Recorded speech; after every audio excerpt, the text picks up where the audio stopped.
రైతు మిత్ర కార్యక్రమానికి స్వాగతం. మనం ఇప్పుడు రంగారెడ్డి జిల్లా నందిగాం మండలం కన్హా శాంతివనంలోని వర్మీ కంపోస్ట్ యూనిట్లో ఉన్నాము. సాధారణంగా వర్మీ కంపోస్ట్ అంటే షెడ్ కంపల్సరీ అంటుంటారు, కానీ ఇక్కడ ఎటువంటి షెడ్ లేకుండా చెట్ల నీడన వర్మీ కంపోస్ట్ యూనిట్లను పెట్టుకొని తయారు చేస్తున్నారు. రైతులు కూడా తక్కువ ఖర్చుతో సులభంగా ఈ విధానాన్ని అవలంబించుకోవచ్చు. దీనికి సంబంధించి మరిన్ని వివరాలు తెలుసుకుందాం.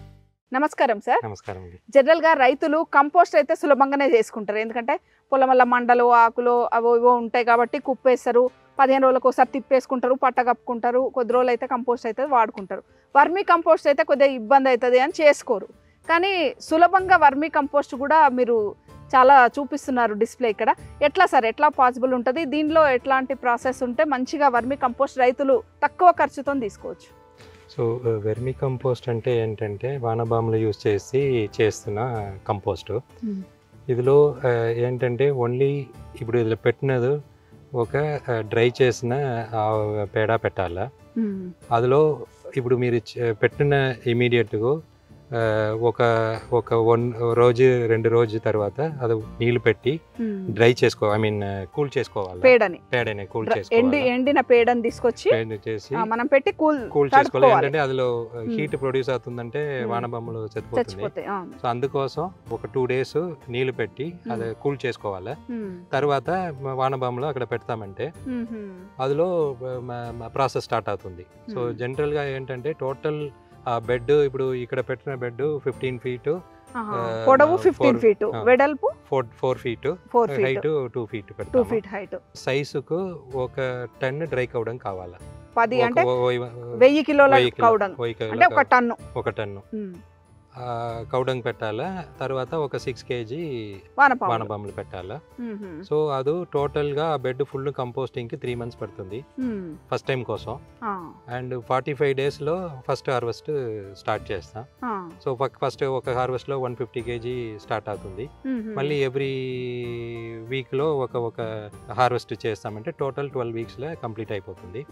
మళ్ళీ ఆ బెడ్ లో ఇప్పుడు వానబాములు ఎగ్స్ మల్టిప్లై అవుతుంది, మళ్ళీ హ్యాచ్ అవుతుంది. 6 to 8 weeks లో మళ్ళీ అది పెద్దది అయిపోతుంది ఎగ్స్. మళ్ళీ అది స్టార్ట్ రీప్రొడక్షన్. ఒక్కసారి మనము వానపాములు తెచ్చుకుంటే అవే మల్టిప్లై అయితే మళ్ళీ కొనుక్కోవాల్సిన అవసరం ఉండదు. ఓన్లీ థింగ్ మాకు 45-90 days లో మళ్ళీ నెక్స్ట్ లాట్ కౌడంగ్ అక్కడ పెట్టాలా. ఫుడ్ స్టార్ట్, అది ఫుడ్ కావాలా పెడతామంటే మీరు అక్కడ నుంచే ఎగ్ హ్యాచ్ అవుతుంది. మళ్ళీ ఆ ఎర్త్వామ్స్ మల్టిప్లై అవుతుంది. మీరు ఒక్క టైం ఎర్త్వామ్స్ పెట్టి మీరు కంటిన్యూస్ ప్రాసెస్ చేస్తామంటే మళ్ళీ అక్కడ వెర్మీ కంపోస్ట్ మీరు వానబాములు ఇక్కడ నుంచి తీసి మీకు కొత్త బెడ్ కూడా యూజ్ చేస్తాం. ఒక దగ్గర బెడ్ లో తీసేసి ఇంకొక దగ్గర కొత్త బెడ్ కి యూజ్ చేస్తాం. సో ఆ టైప్ లో మల్టిప్లై అవుతుంది. ఇలా ఏంటంటే ఫైనల్ ప్రొడ్యూస్ అక్కడ కంపోస్ట్, ఇప్పుడు మీరు జనరల్ కంపోస్ట్ ప్రాసెస్ లో ఏంటంటే ఫైనల్ అవుట్పుట్ న్యూట్రిషన్ కన్వర్ట్ అవుతుంది. So micro nutrient. Same vermi compost process same process, but ఏంటంటే ఇందులో ఇంటర్మీడియట్ ప్రాసెస్ ఉంది. ఎందుకోసం అంటే ఈ వానబాములు ఫుడ్ తీసి లోపల ఇంటెస్టైన్ లో ఇట్ స్టార్ట్స్ డీకంపోజింగ్. అది when it takes food, it also likes microorganisms, సూక్ష్మ జీవులు అన్ని బయటికి విసర్జిస్తుంది. ఫస్ట్ తింటది, తర్వాత విసర్జిస్తుంది. అందులో ఒక 5% అది తన కోసం యూస్ చేస్తుంది. రిమైనింగ్ మొత్తము వెర్మి క్యాస్ట్ బయటికి వస్తుంది. ఇప్పుడు బయటికి వస్తున్నదిలో న్యూట్రిషన్స్ ఉంది, సెమీ డీకంపోజ్ చేసిన మెటీరియల్స్ ఉంది, తర్వాత ఈ సూక్ష్మ జీవులు ఉంది. సో ఇది ఏంటంటే మొత్తము కలిపియే వెర్మి కంపోస్ట్ అని చెప్తున్నాము. సో సమ్ పీపుల్ ఏంటంటే ఈ కాస్టింగ్ మాత్రం అని చెప్తారు. కాస్టింగ్ మాత్రం కాదు, అందులో కాస్టింగ్ ఉంది, కాస్టింగ్ లో న్యూట్రిషన్ ఉంది, అందులో ఈవెన్ ఎగ్స్ ఉంది, మైక్రో సూక్ష్మ జీవులు ఉంది, అండ్ డీకంపోజ్డ్ మెటీరియల్ ఉంది. సో తర్వాత ఆ ప్రాసెస్ కంటిన్యూ అవుతుంది. సార్ అంటే మనం ఫస్ట్ ఒకసారి బెడ్ వేసుకున్నాక 45 days తర్వాత మనం అది తీసి హార్వెస్ట్ చేసుకోవచ్చు. అంటే ఆ వానపాములు కిందికి పోతుంటాయి అన్నట్ట. ఎప్పుడైనా అక్కడ ఫుడ్ లేదు, ఫుడ్ ఎక్కడ ఉంది, కింద ఉంది, సో కింద పోతుంది. సో మాకు టాప్ లేయర్ ఈజీగా రిమూవ్ చేయవచ్చు. తర్వాత నెక్స్ట్ లెవెల్ కు నెక్స్ట్ 1 week లో మళ్ళీ ఒక సెకండ్ హార్వెస్ట్ తీసుకోవచ్చు, అవి మళ్ళీ కిందికి వెళ్ళిపోతుంది. లైక్ దట్ లాస్ట్ లెవెల్ కి పోతుంది. అప్పుడు రెడీ అయిపోయిందంటే మళ్ళీ కొత్త కౌడంగా మళ్ళీ ఎండిన పేడ తీసుకొచ్చి వేసుకొని తడుపుకొని మళ్ళీ ఈ ప్రాసెస్ అంతా ఉంటుంది. అంటే దీంట్లో ఈ ఎండిన పేడతో పాటు మరి ఈ ఆకులు ఉంటాయి, పండ్ల వేస్ట్, కూరగాయలు వేస్ట్, కిచెన్ వేస్ట్ లో ఉంది, ఇలా కూరగాయలు కుక్డ్ వేస్ట్ కాదు, ఓన్లీ kitchen రా raw వేస్ట్ waste. ఉడకనివి. అది పెడతా. లీవ్స్ ఇదొక పెట్టాలంటే టోటల్ గా డ్రై చేసి పెట్టాలి, అది ఐ మీన్ పౌడర్ చేసి పెట్టాలి. ఓకే. ఇప్పుడు ఇది అంటే ఆకులు చిన్న చిన్న ముక్కలు చేసి వేయాలి, మండలు వేయొద్దు. కరెక్ట్. ఇప్పుడు ఇదిలో ఈ యూస్ చేసిన వానపాములు ఇది నేటివ్ వానపాములు కాదు. అంటే జనరల్ గా వానపాములలో నాటు వానపాములు భూమి లోపలికి తొలుచుకుంటూ పోతాయి కదా సార్, అంటే ఇవి అట్లా అది ఏంటి చేస్తుంది, అది లోపల పోయి ఇప్పుడు మీకు ఇప్పుడు ఈ ఏరియాలో కౌడంగ్ లేదు, any environment for earth worms లేదంటే అది ఏంటి చేస్తుంది, ఎర్త్ వామ్ కింద పోయి it goes to a samadhi state. Without food it can survive for any number of years. ఇప్పుడు మీరు ఒక కౌడంగ్ తీసి ఒక జాగిరి పెడతామంటే ఆ స్మెల్కి 100 feet 200 feet కింద ఉన్నాలో ఇట్ విల్ కమ్ అప్, వానపాము వచ్చేస్తుంది పైకి. సో అదే నేటివ్ వెరైటీ. సో అది మీరు that is one way of doing natural farming. Okay, మీరు అక్కడే పెట్టి అక్కడే చేస్తామంటే it is like a long process. ఇది ఫాస్ట్ ఫుడ్ టైప్ ప్రాసెస్. మీరు ఇమ్మీడియట్ గా ప్రిపేర్ చేసి పెట్టినట్టు. అంటే ఈ వానపాములు వేరే రకం, ఇది వేరే రకం. ఇట్ ఈస్ ఈసీనియా ఫెటిడా ఈ పేరు. ఇట్స్ ఆస్ట్రేలియన్ రెడ్ వీగ్లర్ అని చెప్తారు. సో ఇది సర్ఫేస్ లే పోతుంది అండ్ ఇది లైక్ హై మెయింటెనెన్స్. అదికి ఫుడ్ కౌడంగే కావాలా, సాఫ్ట్ ఫుడ్ తింటది, అది మామూలు లోపలికి తొచ్చుకొని ఏం పోదు ఈ రకం. కాబట్టి దీనికి కౌడంగ్ వేసి లైట్ గా ఏమైనా కూరగాయ ముక్కలు ఆకుల ముక్కలు వేస్తే ఈ మనకు 90 రోజులలో ఈ ప్రాసెస్ రెడీ అయితే 45 రోజుల నుంచి హార్వెస్ట్ చేసుకోవచ్చు. సరే, అయితే ఇప్పుడు చాలా వరకు వర్మీ కంపోస్ట్ అంటే షెడ్ ఉండాలి, చిన్న తొట్టెలు కట్టుకుంటారు, ఇదంతా ప్రాసెస్ ఉంటుంది. మరి తక్కువ ఖర్చుతో, అంటే మీరు ఇక్కడ చేసిన చూస్తే మాకు చాలా లో కాస్ట్లో చేశారు అనిపిస్తుంది. దీనికి ఎట్లా పడుతుంది సార్, ఎట్లా చేసుకోవాలి ఈ విధానంలో? జనరల్గా ఇంకొక విషయం ఏంటంటే వానపాములు పెంచినప్పుడు వర్మి కంపోస్ట్ ఎండ తాకొద్దు అది ఇది ఉంటుంది కదా, మీ విధానం ఒక్కసారి. సో ఇప్పుడు మాకు ఇది ఫస్ట్ ఒక ఎక్స్పెరిమెంట్ స్టార్ట్ చేసాము. ఇప్పుడు మాకు ఒక షెడ్ ఉంది, ఒక అబాండన్డ్ కౌ షెడ్, ఒక వదిలేసిన కౌ షెడ్లో మాకు సిమెంట్ ట్యాంక్స్ ఉంది. ఓకే, ఎవరు యూజ్ చేయలేదంటే అక్కడ వెర్మి కంపోస్ట్ స్టార్ట్ చేసాము. అక్కడ అడ్వాంటేజ్ ఏంటంటే మీరు ఆ షెడ్లో సిమెంట్ ఉందంటే మీకు వెర్మి వాషిన్ ఒకటి నీళ్లు పెడుతున్న టైంలో ఆ నీళ్లు కింద పోతుంది, అందులో న్యూట్రిషన్స్ ఉంది, అందులో మైక్రో ఆర్గానిజమ్స్ ఉంది. సో అది కలెక్ట్ చేసి మాకు మళ్ళీ అది స్ప్రేయింగ్కి యూజ్ చేస్తాం. బట్ అందులో డిమెరిట్స్ ఏంటంటే మీరు ఎక్కడెక్కడ పెట్టాలో ఒక షెడ్ మీరు ఒక 1000 square feet షెడ్ పెడతారంటే మ్యాక్సిమం 50 tons 100 tons తీసుకోదాం. బట్ మీకు ఎక్కువ ప్రొడక్షన్ చేయాలంటే మీరు మల్టిపుల్ ఆఫ్ ఇన్ఫ్రాస్ట్రక్చర్ చేయాలంటే ఎక్కువ కాస్ట్ అయిపోతుంది. సో ఎక్కడ చేయాలని ఆలోచన టైంలో ఇప్పుడు ఈ షెడ్ దగ్గర మొత్తము వీడ్స్ వస్తుంది, క్లీన్గా లేదు, ఎవ్రీ టైం లేబర్ పెట్టి మా దగ్గర క్లీన్ చేయాలి. సో అందుకోసం ఏంటి చేస్తామంటే ఒకసారి ఇది ట్రై చేస్తామంటే ఇప్పుడు ఇక్కడ కౌడంగ్ పెట్టి వెర్మి కంపోస్ట్కి స్టార్ట్ చేస్తాము. యాక్చువల్లీ ఈ టైంలో నవంబర్ డిసెంబర్ టైంలో చేస్తాము, ఎందుకంటే కూల్ పీరియడ్ అవుతుంది, వర్షాలు కూడా లేదు. సో మంచిగా వర్కౌట్ అయింది. సో మాకు ఏంటంటే ఎండాకాలంలో ఎక్కడ పర్ఫామ్ అవుతుందా లేదా అంటే వెయిట్ చేసాము. ఏంటి అంటే క్విక్గా డ్రై అయిపోతుంది. మాకు ఇక్కడ స్ప్రింక్లర్ టైప్ లో పెట్టాము. సో ఏంటంటే ఎండ టైప్ లో 2 times మీరు నీళ్ళు పెట్టాలా. జనరల్ గా రెగ్యులర్ టైంలో ఒకటే పెడతామంటే ఒక రోజుకి పెడతామంటే 2 times per day పెడతాం. సాధారణంగా రైతుల పొలాల్లో చెట్లు ఉంటాయి, ఆ చెట్ల కింద కూడా మనం ఇట్లా బెడ్ పెట్టుకొని ఎండాకాలంలో 2 సార్లు నీళ్ళ తడిచుకుంటే ఆ షేడ్కి ఇది సరిపోతుంది. షేడ్ ఖచ్చితంగా ఉండాలి. లేదంటే ఎవరు ఏంటి చేయాలంటే ఈ గన్ని బ్యాగ్ ఉంది, ఇలా గన్ని బ్యాగ్ పెట్టి కూల్ చేయాలి. లేదంటే ఆ ఎండ కరెక్ట్ గా ఉంది. చెట్లు అంటే దట్టంగా ఉన్న చెట్లు పెట్టుకుంటే ఇట్లా కానగ చెట్లు వేరే చెట్లు పెట్టుకుంటే నీడ ఎప్పుడు ఉంటది కదా. అదే ఫార్మర్స్ ఏంటి చేస్తామంటే ఫీల్డ్ ఉందంటే ఆ బౌండరీలో ఎనీ బెనిఫిషియల్ వుడ్ వాల్యూ పెడతాం. ఇప్పుడు ఎర్రచందనం లేదా తేకు లేదా శ్రీగంధం ఈ టైప్లో పెట్టి ఒక 10 feet గ్యాప్లో పెడతామంటే అది మీకు ఒక 20 years తర్వాత మీకు ఈల్డ్ వస్తుంది. తర్వాత ఆ గ్యాప్లో ఇది యూజ్ చేస్తాం. ఓకే, బార్డర్ ప్లాంటేషన్ గా ఇప్పుడు ఈ మధ్య కాలంలో చాలా మంది ఎర్రచందనము టేకు రకరకాలవి పెట్టుకుంటున్నారు. ఆ బార్డర్ క్రాప్స్ కు పక్కన ఇవి ఏర్పాటు చేసుకుంటే మనకు ఆ బార్డర్ క్రాప్ వస్తుంది, వీడింగ్ ఉండదు, ప్లస్ దీనివల్ల మన పొలానికి కూడా ఆ లీవ్స్ కలెక్ట్ అవుతుంది, లీవ్స్ యూస్ చేస్తామంటే యూస్ చేస్తాం, చాలా బెనిఫిట్ ఉంది అది. సో అది బౌండరీలో యూస్ చేస్తామంటే అటు ఇది మెయిన్ ప్రిన్సిపల్ ఏంటంటే మీకు ఫీల్డ్కి ఏంటి కావాలో మీరు ఫీల్డ్ నుంచే కంపోస్ట్ చేసుకోవచ్చు. అక్కడ ఇప్పుడు మీకు ఇక్కడ మొత్తం ఇక్కడ డేట్స్ ప్లాంట్స్ ఉంది, గ్రేప్స్ ప్లాంట్స్ ఉంది, మాకు ఇక్కడ తయారు చేసినదే ఇక్కడ అయిపోతుంది. ఇప్పుడు మాకు ఏంటంటే ఎక్కువ ప్రొడక్షన్ చేస్తున్నాము, ఇప్పుడు ఎక్కువ ఉన్నదా సేల్స్ కు పంపిస్తున్నాము. బట్ మెయిన్ కాన్సెప్ట్ ఏంటంటే మాకు ఫస్ట్ ఇమీడియట్ నీడ్కు వాడుకుంటున్నారు, తర్వాత మిగిలింది సేల్ చేస్తున్నారు. సార్ జనరల్ గా షెడ్ల కింద వర్మీ కంపోస్ట్ కాకుండా ఈ చెట్ల కింద బెడ్లేసి వర్మీ కంపోస్ట్ తయారు చేస్తున్నారు కదా, ఇది ఎన్ని రోజులకి వెళ్ళి చేస్తున్నారు ఈ ప్రాసెస్? ఇప్పుడు ఆల్మోస్ట్ మోర్ దాన్ 2-3 years అయింది. 2-3 years నుంచి. సో ఇప్పుడు ఆల్మోస్ట్ రిజల్ట్స్ అయితే బాగున్నాయి. నేను చెప్పాను ఎండాకాలంలో ట్రై చేసాము, వర్కౌట్ అయింది.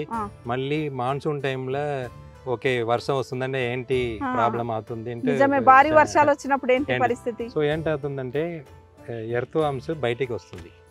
Only that is only difference. ఆ టైంకి మాత్రం ఏంటంటే అది చోకింగ్ అవుతుంది, చాలా నీళ్లు పోతుంది అంటే చోక్ అవుతుంది, అందుకోసం అది బయటికి వస్తుంది. మళ్ళీ ఓకే అంటే మళ్ళీ ఇప్పుడు మీరు చూస్తారు లాస్ట్ 2-3 days పెద్ద రెయిన్ వచ్చింది, బట్ స్టిల్ అక్కడ ఉంది. సో ప్రాబ్లం లేదు. So through out the year మాకు ప్రాబ్లం లేదు. ఓన్లీ థింగ్ ఇప్పుడు డ్రైయింగ్ కోసం ప్రాబ్లం అవుతుంది, హార్వెస్టింగ్ కోసం ప్రాబ్లం అవుతుంది. అది ఒక 1 week వెయిట్ చేసి, కొంచెం వర్షాల సీజన్ కాబట్టి కొంచెం ఎండరిగా ప్రాబ్లం అవుతుంది. మామూలు సీజన్ అయితే ఎండి పొడి తీసేసుకొని మళ్ళీ మీరు సేల్ చేసుకోవచ్చు, మీ పొలానికి కూడా మీరు వాడుకోవచ్చు. అంటే ఇదైతే లో కాస్ట్ రైతుకి. ఏంటంటే షెడ్ వేసుకోలేము, షెడ్ల పెంచలేము, అది కాస్ట్ అనుకున్న వాళ్ళకి సులభమైన పరిష్కారం. ఏంటంటే కంపోస్ట్ చేసుకోవచ్చు ఒక పక్కన, ఇది చేసుకోవచ్చు. రెండేస్తే పొలానికి అంటే ఫర్టైల్ మంచిగా పెరుగుతుంది కదా. అంటే ఫస్ట్ ఇనీషియల్గా ఎవరైనా పెట్టుకోవాలంటే 1 ఎకరం పొలమే అందాజా తీసుకుంటే ఇట్లాంటి బెడ్లు ఎన్ని వేసుకుంటే బాగుంటుంది సార్? వాళ్ళు అవరికి ఫస్ట్ అవర్ నీడ్కి ఏంటి కావాలో అది చేస్తే చాలు. ఒక అట్లీస్ట్ ఒక 5 beds ఫస్ట్ అవర్ ఎక్స్పీరియన్స్ అవ్వాలి, మెయింటెనెన్స్ చేస్తామా లేదా. సో ఒక 4-5 beds పెడతారంటే అవరికి అర్థమైపోతుంది. ఈవెన్ ఇప్పుడు అవరి దగ్గర ఆవులు ఉంది, అవరు పేడ ఉందంటే ఎంత పేడ ఉందో అది పేడ మాత్రం కన్వర్ట్ చేస్తాం. ఓకే, దీనిలో కన్వర్ట్ చేసుకోవచ్చు. మన పొలానికి ఉపయోగించుకోవాల్సింది ఉపయోగించుకొని మిగతా సేల్ కూడా చేసుకోవచ్చు. అక్కడ స్టార్ట్ చేసి ఎవరికి వర్కౌట్ అవుతుందంటే మళ్ళీ ఎక్స్టెండ్ చేస్తాం. ఓన్లీ థింగ్ డైలీ మెయింటెనెన్స్ చేయాలి. సో అదే ఒకటి మెయింటెనెన్స్ అంటే ఇదే కదా సార్, నీళ్లు పెట్టుకోవడం, నీళ్లు పెట్టాలా, సో దట్ ఆ మాయిశ్చర్ మెయింటైన్ చేయాలా. సెకండ్ ఆ వానబాములకు ఫుడ్ కావాలా. సో మీరు ఫుల్ డైజెస్ట్ అయింది, అవరు కంపోస్టర్ రిమూవ్ చేయలేదంటే, అది ఫుడ్ లేదంటే చచ్చిపోతాయి. కాబట్టి అయినది తీస్తుండాలి, మళ్ళీ కొత్తది వేస్తుండాలి. అదొకటే కదా మెయింటెనెన్స్ అంటే. ఇంకా ఆ మెయింటెనెన్స్ సరిగా చేసుకుంటే సరిపోతుంది. డ్రిప్ ఒకటి పెట్టుకోవాలి, నీళ్ళ తడి 2 సార్లు ఇచ్చుకోవాలి ఎండ ఎక్కువ ఉంటే. డ్రిప్ పెద్ద ల్యాండ్ కోసం మేము పెడుతున్నాము, లేదు ఒక 3 beds 4 beds అంటే పట్టుకోవచ్చు డైరెక్ట్ పైప్ వేసుకొని. ఫస్ట్ ఇనీషియల్గా అంటే ఒక బెడ్ వేసుకునే వాళ్ళకి 6 kg చొప్పున అంటే ఒక 5-6 బెడ్లు వేసుకుంటే ఒక్కొక్క దానికి లెక్క పెట్టుకొని మనం వానపాములు తెచ్చుకోవచ్చు. ఒకసారి తెచ్చుకుంటే ఇంకా అవే మనకు మల్టిప్లై అవుతుంటాయి. దీని మీద ఏమైనా శిక్షణ కార్యక్రమాలు రైతులకు ఇస్తారా సార్?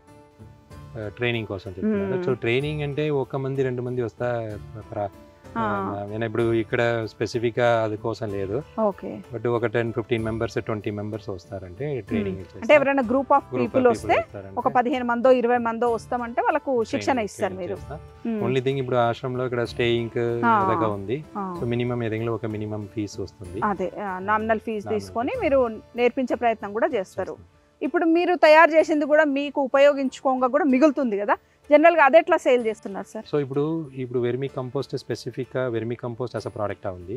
మాకు ఏంటి చేస్తామంటే ఇది ఎన్రిచ్ చేస్తాము. ఎన్రిచ్ అంటే ఇప్పుడు మీరు బయోచార్ చూస్తారు, biochar, vermi compost, then consortium of bacteria, ఈ ముగ్గురు కంబైన్ చేసి ఒక ప్రోడక్ట్ ఎన్రిచ్డ్ కంపోస్ట్ చేస్తున్నాము. ఇది ఏంటంటే physical, chemical and biological property of the soil enrich అవుతుంది. ఫిజికల్ అంటే ఇప్పుడు బయోచార్ ఉంది, బయోచార్ ఫిజికల్ స్ట్రక్చర్ చేంజ్ అవుతుంది. సో వెర్మీ కంపోస్ట్ ఏంటంటే ఆల్రెడీ మినరల్స్, ఈ న్యూట్రిషన్స్ ఆల్రెడీ ఉంది, అది కెమికల్ కన్వర్ట్ అవుతుంది. సో ఆ కెమికల్ ప్రాసెస్ అది ఉపయోగపడుతుంది వెర్మీ కంపోస్ట్. బయాలజికల్ కోసం ఈ కన్సోర్షియం ఆఫ్ బ్యాక్టీరియా పెడుతున్నాము. సో ఏంటంటే ఆ బయోచార్ ఏంటి చేస్తుందంటే ఆ హనీకోమ్ స్ట్రక్చర్ కోసం చాలా మైక్రో ఆర్గానిజమ్స్ అందులో స్టే అవుతుంది. అండ్ ఇప్పుడు వెర్మి కంపోస్ట్ నేను ఆల్రెడీ ఎక్స్ప్లెయిన్ చేశాను, అందులో ఓన్లీ కాస్టింగ్ మాత్రం కాదు, న్యూట్రిషన్ కాదు, అందులో మైక్రో ఆర్గానిజమ్స్ ఉంది. సో ఆ మైక్రో ఆర్గానిజమ్స్ ప్లస్ అడిషనల్ గా మాకు ఎక్స్ట్రా ఇప్పుడు మీరు చెప్పిన నేను కన్సోర్షియం బ్యాక్టీరియా అంటే నైట్రోజన్ ఫిక్సేషన్ బ్యాక్టీరియా ఉంది, ఫాస్ఫేట్ సాల్యుబుల్ బ్యాక్టీరియా ఉంది, లైక్ సాయిల్ ఇష్యూస్ ఫిక్స్ చేసిన బ్యాక్టీరియా ఉంది. సో మొత్తము మిక్స్ చేసి పెట్టినది అది మల్టిప్లై అవుతుంది. సో ఇది మీకు పొలం పెడతామంటే it is having the nutrition additional microorganisms. మీరు పొలంలో ఓన్లీ థింగ్ కరెక్ట్ కండిషన్ పెట్టుకోవాలి, అది పెట్టి ఒక మల్చింగ్ పెట్టుకోవాలి. సో దెన్ అది మైక్రో ఆర్గానిజమ్స్ సర్వే అవుతుంది. ఇప్పుడు అక్కడ పెట్టిన ఒక మల్చింగ్ లీవ్స్ పెడతారు, అదర్ మల్చింగ్ పెడతారంటే సో అందులో ఉన్న మెటీరియల్లో ఈ మైక్రో ఆర్గానిజం డీకంపోజ్ చేస్తుంది. ఇప్పుడు మైక్రో ఆర్గానిజం బ్యాక్టీరియా ఉంది, ఫంగస్ ఉంది, యాక్టినోమైసిటీస్ ఉంది. ఈ చిన్న చిన్న లీవ్స్ ఇదొక బ్యాక్టీరియా ఫంగస్ చేస్తుంది. ఈ యాక్టినోమైసిస్ ఏంటి చేస్తుందంటే ఈ లెగ్నన్ టైప్ గట్టిగా ఉన్న వాటిని చేస్తుంది, డీకంపోజ్ చేస్తుంది. So each type of micro organism each type decompose చేస్తుంది. సో అది అడిషనల్ బెనిఫిట్. సో ఫైనల్ గా ఏంటి చెట్టుకి ఏంటి కావాలా, న్యూట్రిషన్ కావాలా. ఆ న్యూట్రిషన్ ఇప్పుడు సాయిల్ ఏంటంటే నాన్ అవైలబుల్ ఫామ్ లో ఉంది, షెడ్ తీసుకోవాలంటే. సో అవైలబుల్ ఫామ్ కు కన్వర్ట్ చేసినట్టు ఈ మైక్రో ఆర్గానిజం హెల్ప్ చేస్తుంది. అండ్ వెర్మి కంపోస్ట్ లో already readymade fast food, readymade nutrition ఉంది. సో అది ఫస్ట్ తీసుకుంది, రిమైనింగ్ కు ఇది కన్వర్ట్ అవుతుంది ప్యారలల్ గా. So that it is helping overall. ఆ బయోచార్ ఏంటి జరుగుతుంది, ఈ మైక్రో ఆర్గానిజం మల్టిప్లికేషన్ కి హెల్ప్ చేస్తుంది. సో ఎందుకంటే ఇట్స్ డెడ్లీ కాంబినేషన్. ఓకే, ఈ మూడు కలిపింది మీరు సేల్ చేసి ఒక ప్రోడక్ట్ ఇస్తున్నాం. అంటే దాన్ని ఏమంటారు సార్ ఇప్పుడు మూడు కలిపిందాన్ని? Enriched compost. Enriched compost. ఇప్పుడు ఆ ఎన్రిచ్డ్ కంపోస్ట్ ఫార్మేట్ ని మీరు రైతులకైనా ఎవరైనా గార్డెన్ వాళ్ళకైనా ఇస్తున్నారు. అదెట్లా సార్, అదెట్లా ఇస్తారు? సో అది ఇప్పుడు హోమ్ గార్డెన్ కోసం ఒక ప్యాకేజింగ్, ఒక ప్రైసింగ్ ఉంది. అండ్ రైతుల కోసం పెద్ద లైక్ టన్నులో 1 ton 2 tons అంటే అది టైప్ లో పెడుతున్నాము. సో కాస్టింగ్ రీజనబుల్ కాస్టింగే. So depending on the volume చేస్తాం. పెద్ద ఎత్తున తీసుకుంటేనేమో తక్కువ పడుతుంది, ఒక 2-3 కిలోలు 5 కిలోలు తీసుకుంటేనేమో కొంచెం కాస్ట్ ఎక్కువ పడుతుంది. అంటే సార్ రైతులకి అంటే ఇట్లాంటి విధానాలు ఉన్నాయి అని చెప్తున్నారు కదా, జనరల్గా ఒకవేళ శిక్షణ తీసుకుంటే ఎన్ని రోజులు శిక్షణ తీసుకుంటే వాళ్ళు నేర్చుకోగలరు ఇది సులభంగా? ఇది జస్ట్ ఒక 3 days అండర్స్టాండింగ్ చేసిన ఒక రోజు అండర్స్టాండ్ అయిపోతుంది.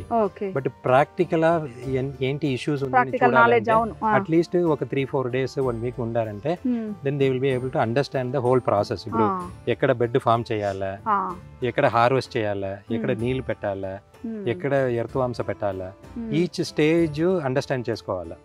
సో ఆ ఈచ్ స్టేజ్ మాకు ఇప్పుడు ఇక్కడ ఒక బెడ్ ఉంది, ఇప్పుడు ఇది హార్వెస్టింగ్ టైంలో ఉంది, మీరు అక్కడ చూస్తారు, అక్కడ ఆల్రెడీ ఫస్ట్ బెడ్ ఫామ్ చేస్తాము. ఇప్పుడు అక్కడ ఒక ప్లేస్ లో కొత్త బెడ్ ఫామ్ చేస్తున్నాము. సో ట్రైనింగ్ వచ్చిన వరకు అక్కడ ఒక టైం చూపిస్తాము, ఇక్కడ ఒక చూడాలి, చూడాలి. సో మొత్తము చూపి so that they know that entire process. అది చాలా ఇంపార్టెంట్. అంటే ఒక 2-3 రోజుల నుండి నేర్చుకుంటే వాళ్ళకి ఎప్పటికి ఉపయోగం కదా పొలాని కోసము. అండ్ మాకు ఎంటర్ప్రైనర్ టైప్ లో ఇప్పుడు ఎవరికి చెయ్యాలా అంటే మాకు సపోర్ట్ చేసి ఎవరి ఎంటర్ప్రైనర్షిప్ కోసం చూపిస్తాము. అండ్ వీ క్యాన్ ఈవెన్ ఇప్పుడు సపోజ్ ఒక వేరే ఎక్కడో ఒక ప్లేస్ లో ఉన్నారు, ఓకే, మాకు ఏంటంటే ఇది స్ప్రెడ్ అవ్వాలి. ఎందుకంటే భూములు ఇప్పుడు అన్ని కూడా ఫెర్టిలిటీ లేదు, భూములన్నీ సారం కోల్పోతున్నాయి. ఇట్లాంటి విధానాలన్నీ మామూలు రైతు దగ్గరికి వెళ్తేనే భూములు బాగుపడతాయి కదా సార్. సో మాకు ఇక్కడ చేస్తున్నాము, గుజరాత్ లో చేస్తున్నాము, మధ్యప్రదేశ్ లో చేస్తున్నాము. సో ఎక్కడెక్కడ రైతులు కావాలని చెప్తారో అక్కడ ట్రైనింగ్ ఇచ్చేస్తాము. They are able to. అంటే ఓన్లీ వర్మీనేనా లేకపోతే కంపోస్ట్ కూడానా? సో ఇప్పుడు కంపోస్ట్ ఇక్కడ పెద్ద ప్లేస్ టర్నింగ్ ఆ టర్నర్ ఇదొక లేదు, అందుకోసం చేస్తున్నాము. బట్ జేసీబీ ఆ టైప్ లో పెట్టి పెద్ద ఎత్తున చేసి మీ పర్పస్ కే వాడుకుంటున్నారేమో. అది కేవలం వర్మీ మాత్రమే పెద్ద ఎత్తున సేల్స్ కోసం సేల్స్ కోసం. అండ్ బయోచార్ మీరు చూసారు, బయోచార్ మాకు ప్రొడక్షన్ చేస్తున్నాము, సేల్స్ కోసం చేస్తున్నాము. అంటే ఫైనల్ గా రైతులకి ఈ వర్మీ కంపోస్ట్ గురించి మీరు ఇచ్చే సలహా అంటే తయారు చేసుకోవాలనుకునే వాళ్ళకి? వెర్మీ కంపోస్ట్ నేను బిఫోర్ స్టార్టింగ్ నేను ఆలోచించినది ఒక ఇది పెద్ద పని, ఇంకా అంటే ఇది పెద్ద పని కాదు, ఒక డిసిప్లిన్డ్ పని. మీరు తెలుగులో ఏంటి చెప్తారు? అదే అంటే ఇది కష్టమైన పని ఏం కాదు, కొంచెం మెయింటెనెన్స్ చేసుకుంటే సులభంగా చేసుకోవచ్చు అంటారు. బట్ డైలీ చేయాలి అంతే. ఇట్లా పొలానికి వచ్చి మిగతా పనులు చేసుకున్నట్టే దీన్ని కూడా మెయింటైన్ చేసుకుంటే మనకు సులభంగా వర్మీ కంపోస్ట్ చేసుకోవచ్చు, మన పొలాన్ని కూడా సారవంతం చేసుకోవచ్చు అంటారు. అంతే కదా సార్? Thank you sir. ఇది ఈనాటి రైతు మిత్ర. మరో వ్యవసాయ సంబంధ అంశంతో మళ్ళీ కలుద్దాం. అంతవరకు సెలవు. నమస్కారం.